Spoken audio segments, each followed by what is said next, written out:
రాష్ట్ర ఉప ముఖ్యమంత్రి పిఠాపురం ఎమ్మెల్యే కొడిదెల పవన్ కళ్యాణ్ జయలక్ష్మి బ్యాంక్ బాధితుల పట్ల ప్రత్యేక దృష్టి పెట్టి బాధితుల మరణాల సంఖ్యను నిలుపు చేసేందుకు యుద్ధ ప్రాతిపదికన చర్యలు తీసుకుని ఆదుకోవాలని బాధితుల తరపున పోరాడుతున్న పిఠాపురం బ్రాహ్మణ సేవా పరిషత్ అధ్యక్షులు యనమడ్ర సూర్యనారాయణ జయలక్ష్మి బ్యాంక్ బాధితులు పల్లంరాజు వేడుకున్నారు. పిఠాపురం స్టోవర్టుపేటలో గల సూర్యనారాయణ నివాసంలో ఏర్పాటు చేసిన మీడియా సమావేశంలో వారు తమ ఆవేదనను వ్యక్తపరిచారు. ఈ మీడియా సమావేశంలో సుబ్రహ్మణ్యం మాస్టర్, వెంకట్రావు తదితరులు పాల్గొన్నారు.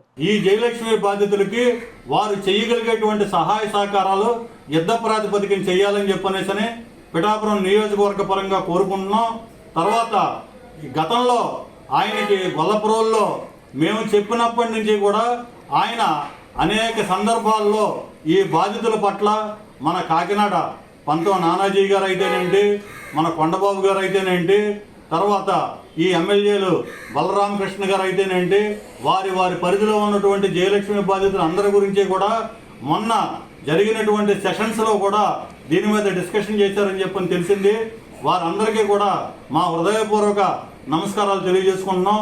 కానీ ఇవాళ దీన్ని యుద్ధ ప్రాతిపదికన ఎదురుకి తీసుకెళ్ళకపోతే, ఈ మరణాల సంఖ్య తగ్గించకపోతే బాధితులు మనోవ్యాధితోటి ఇబ్బంది పడుతున్నారని చెప్పని మీకు తెలియజేసుకుంటున్నాం.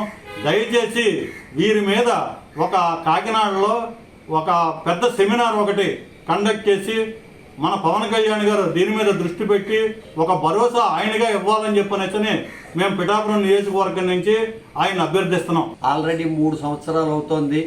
మేము పవన్ కళ్యాణ్ గారి మీదే భరోసా పెట్టుకున్నాము.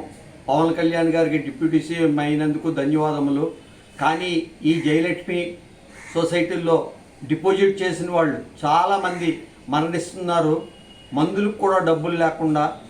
అందుచేత పవన్ కళ్యాణ్ గారు కొంచెం యుద్ధ వ్యాధిపతి కింద ఇది తీసుకుని దీన్ని కొంచెం ముందుకు తీసుకెళ్ళి ఈ డబ్బులు ఇప్పించి ఏర్పాటు చేస్తారని మనస్ఫూర్తిగా కోరి ప్రార్థిస్తున్నాను. పవన్ కళ్యాణ్ గారిని గొల్లపురంలో కలిసాం, చేబ్రోల్లో కలిసాం, కాకినాడలో కలిసాం.